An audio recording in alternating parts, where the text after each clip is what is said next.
Sox stare down the rival Twins once again. Join CSN for the call and watch your silver and black try to light off some fireworks. White Sox versus Twins, tonight at 7 on CSN. All right, here's today's Jimmy John's Freaky Fast poll question. What do you want the Bulls' big move to be in free agency? A, sign Harrison Barnes. B, sign Hassan Whiteside. C, sign Kent Bazemore. D, beg Joakim Noah to come back. E, nothing. Blow it up.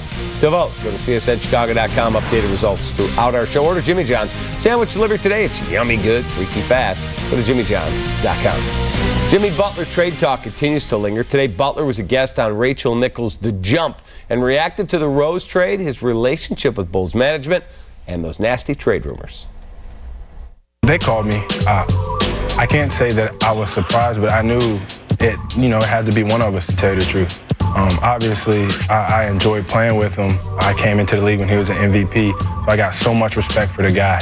I have no bad things to say about him, and I wish him the best moving forward. What's the relationship with the organization? You got two former players here. They're not sticking any script. Oh, yeah, we know. It's a good question Tracy asked.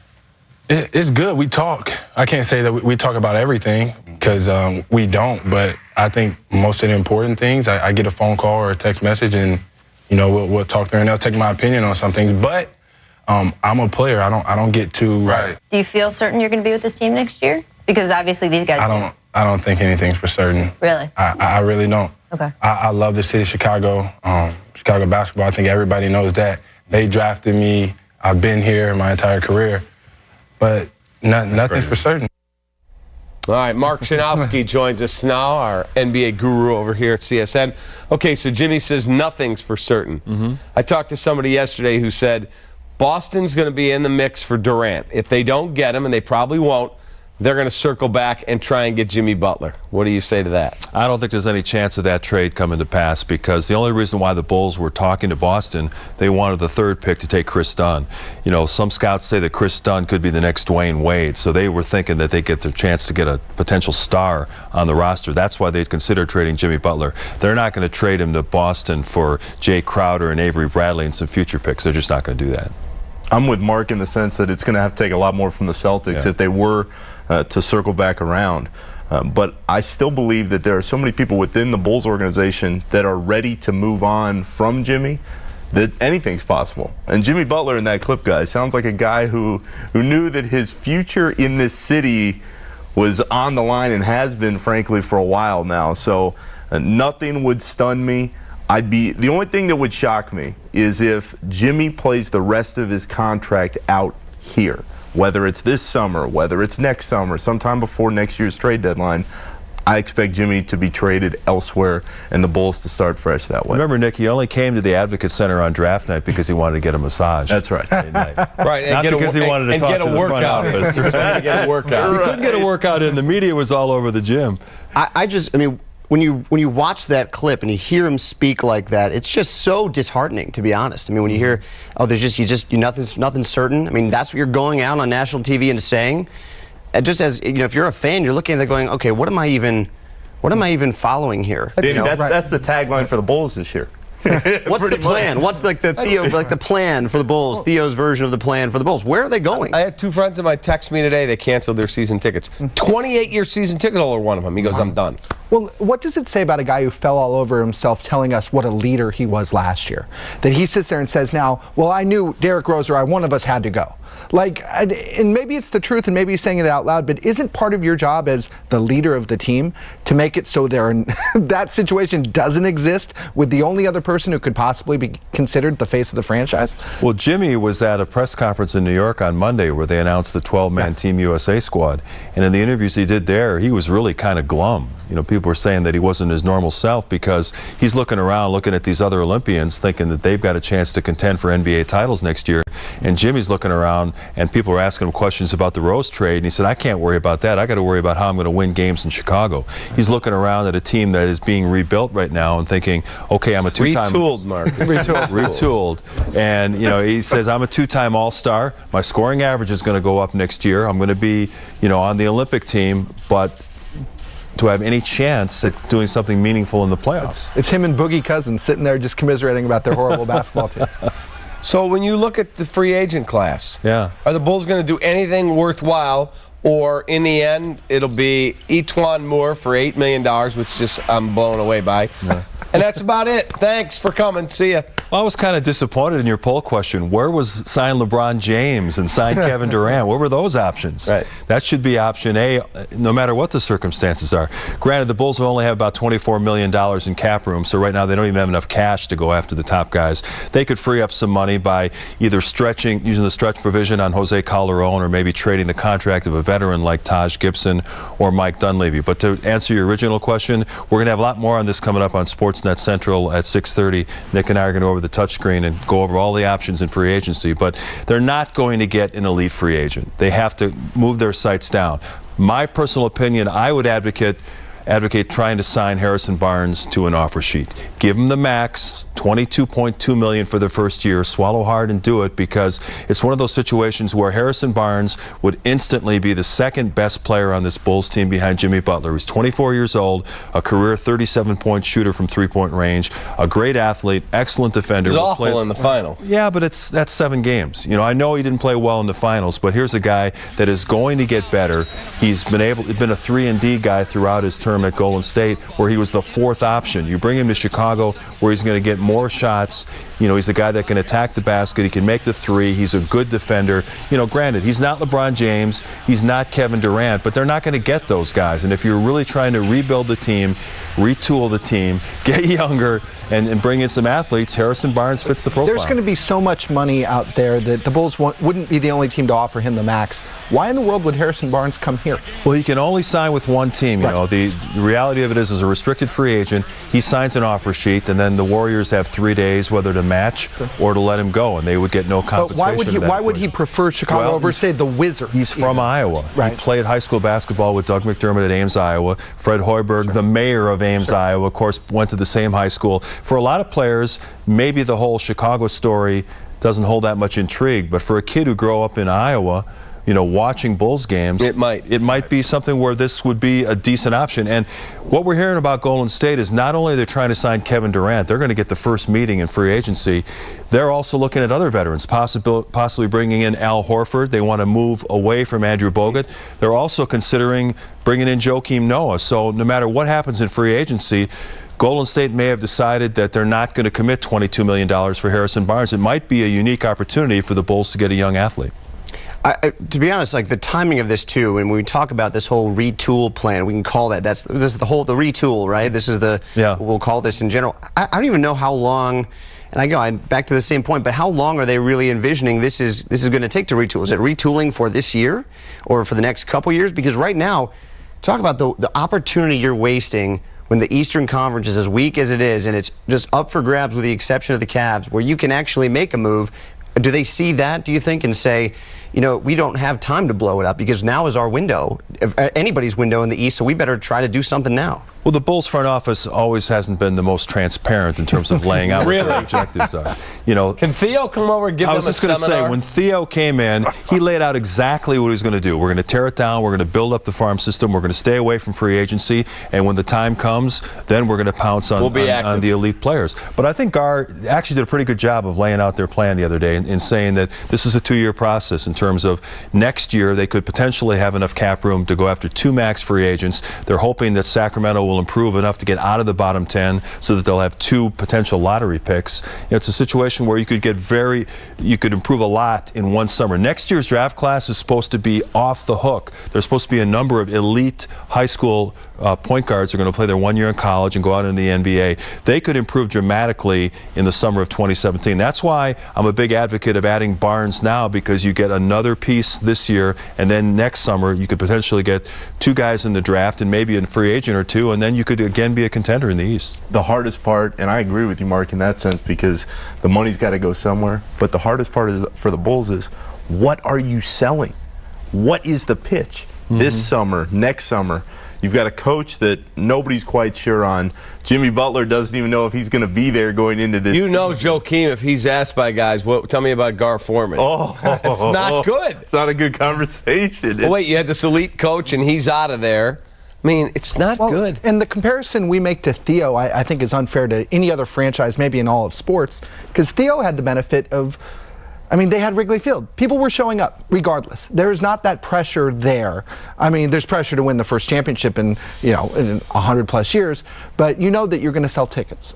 Do the Bulls have that sort of goodwill with their fans that they're willing to ride this thing out? I mean, they were selling out the United Center when Tim Floyd was coaching the team, and they were winning, in the teens. Right. So, I think it's a situation where they do have some things going for them.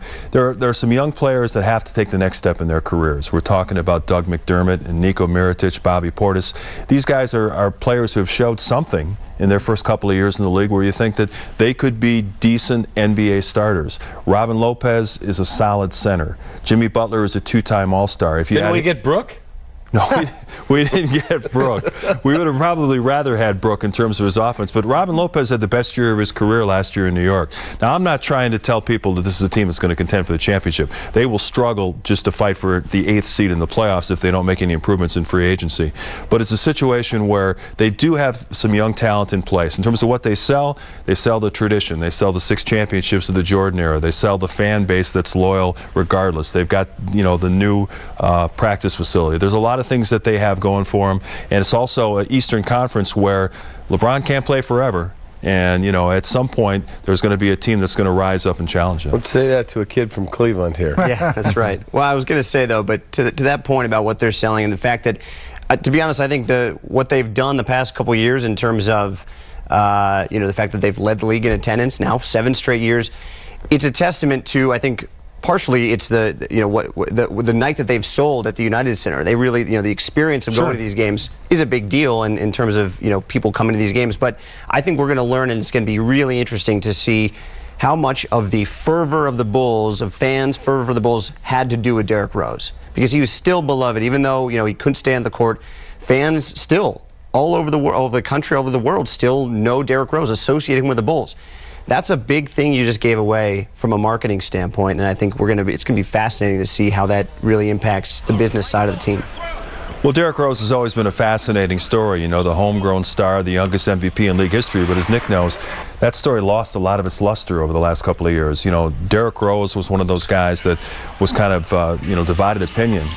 I'd say maybe half the fan base was still sticking with the fact that he's one of our own, and we're going to stick with him regardless. But a lot of other people were kind of dismayed by some of his public comments and his inability to come back from some of the knee injuries. And I think right now it was probably the best thing for the organization to maybe have that divorce now where both parties can get off and see where they can go from here. I think that, the Bulls were kind of worn down by the drama surrounding Rose. When is he going to play?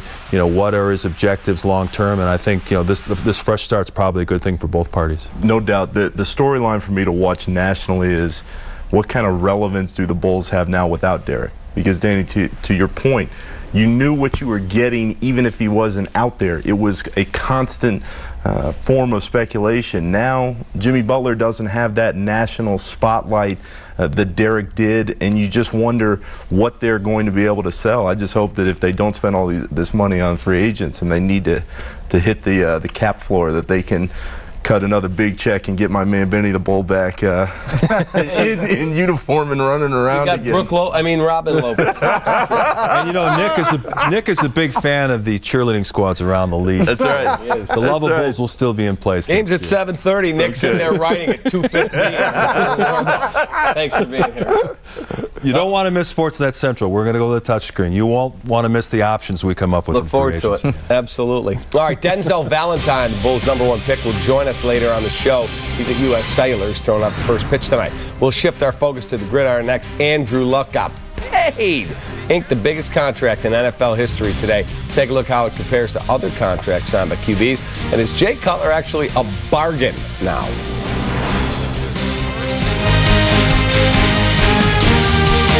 All right, Denzel Valentine, the #1 pick of the Chicago Bulls, 14th overall, and he is throwing out the first pitch tonight at U.S. Cellular Field. And let's go to U.S. Cellular Field, and that's where we find the former Michigan State Spartan. Denzel, I've been friends with your head coach for probably 25 years, and he was on with me yesterday, and he said, let me just tell you something. This kid doesn't care if he scores 1 point or 50. All he cares about is team, team, team, team. How do you bring that attitude now as your team starts to retool a bit here in Chicago? You said what? I lost you. I'm sorry. All right, you So got what me going now? on?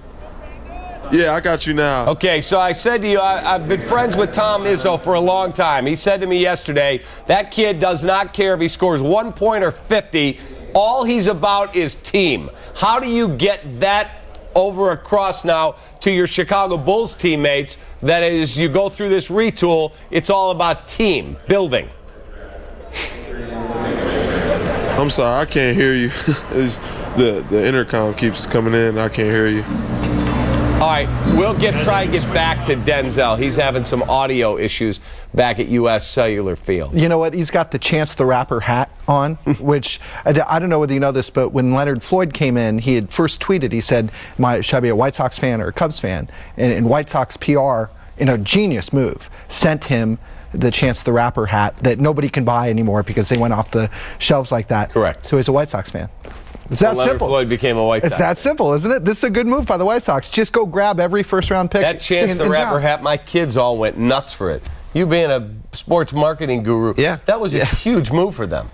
For the Sox? Yeah. Yeah, well, absolutely. I mean, this is, it's funny, you're starting to see actually now more teams do this where they take these influencers as the kind of the buzzword now, and they become these brand ambassadors for these teams, and that's a huge deal. First of all, we're seeing some teams take their old players now, bring them on. Obviously, you always had guys, they would hire them for appearances, things like that. Now they're bringing them on in full-time roles and bringing on some of these guys from the pop world, rap world, wherever you can to represent your brand. It makes a huge difference. Shoot, the Sacramento Kings brought back a guy who didn't know anything about being a GM just because he played for him. He still doesn't know what he's doing, right?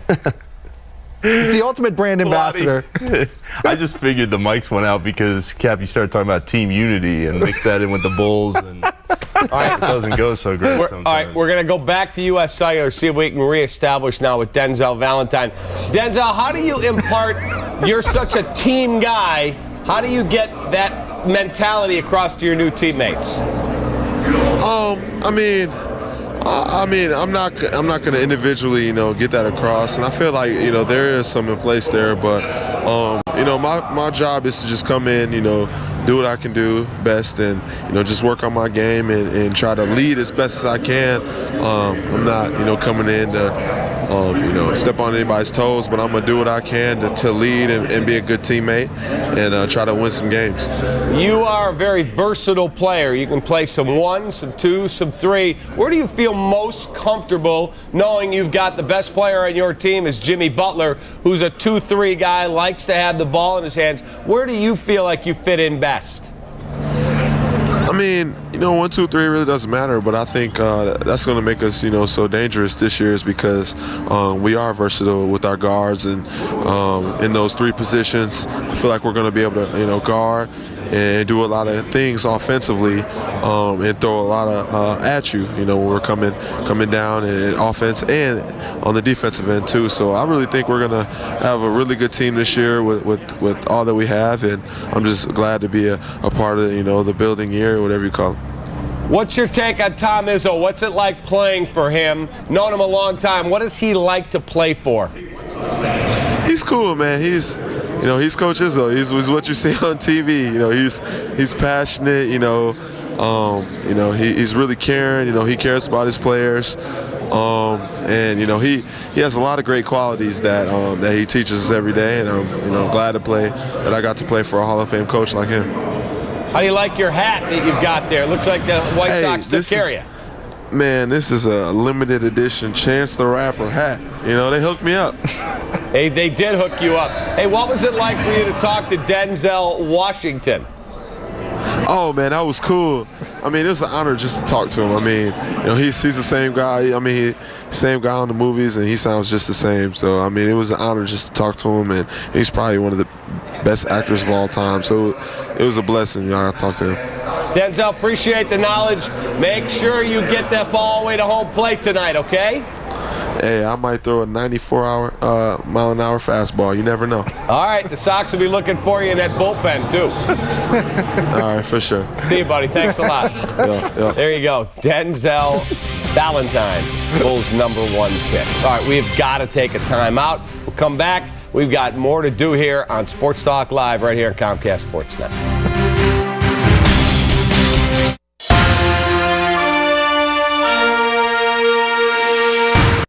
Jimmy John's freaky fast poll results time. What do you want to be the Bulls' big move in free agency? 38% say you want Hassan Whiteside. 31% are going Harrison Barnes. 18% want Kent Bazemore. That's where I'm voting. Thanks for voting. Order Jimmy John's sandwich delivery today. Yummy good. Freaky fast. Go to jimmyjohns.com. So Kevin Durant will begin his meetings tomorrow with the Thunder out of respect before he meets with other teams, including the Golden State Warriors and the Boston Celtics. Most people seem to think Durant returns to OKC for at least one more season. Bovada has the Thunder as -500 favorites. Warriors are +400. The Heat, Spurs, Celtics, Clippers also scheduled to meet with Durant and the Lakers next. Those hometown Wizards don't even get a chance to make a pitch. Where does he end up? The Thunder. They give him the best chance to win next year. They were a game away, as we all know, from beating Golden State.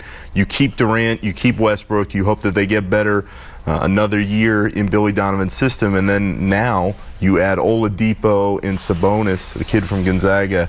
This team has a chance to take that next step. Well, in the way the machinations of the cap works, he can make a lot more money by doing a 1+1 with them, right? Exactly. Yep. I think we'll be in the similar. First of all, I think he stays. I agree, and I think we'll probably be in the same situation again with him maybe in a couple years. But it's how could you not? How could you look at what you could have done? A team that really probably could have won a title this year and just walk away from that. I don't see it. It must be hard to be one of the 10 best players in the world and sit there and watch Russell Westbrook dribble. Like, I really wonder if that just drives him crazy secretly. Dwayne Wade says he is going to explore free agencies at an impasse with the Miami Heat. Any chance he leaves there? We've heard this repeatedly throughout the years. There was talk that he was coming here in 2010. There was talk he was leaving and going elsewhere a couple years ago. When push comes to shove, he always stays in Miami. I don't expect that to change now. Dwayne Wade is one of those rare guys in pro sports.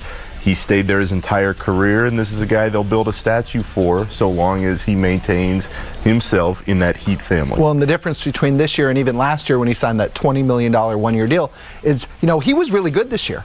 I mean, this isn't tribute given to an old, aging, bad star. He was actually, he's improved last year over the previous couple.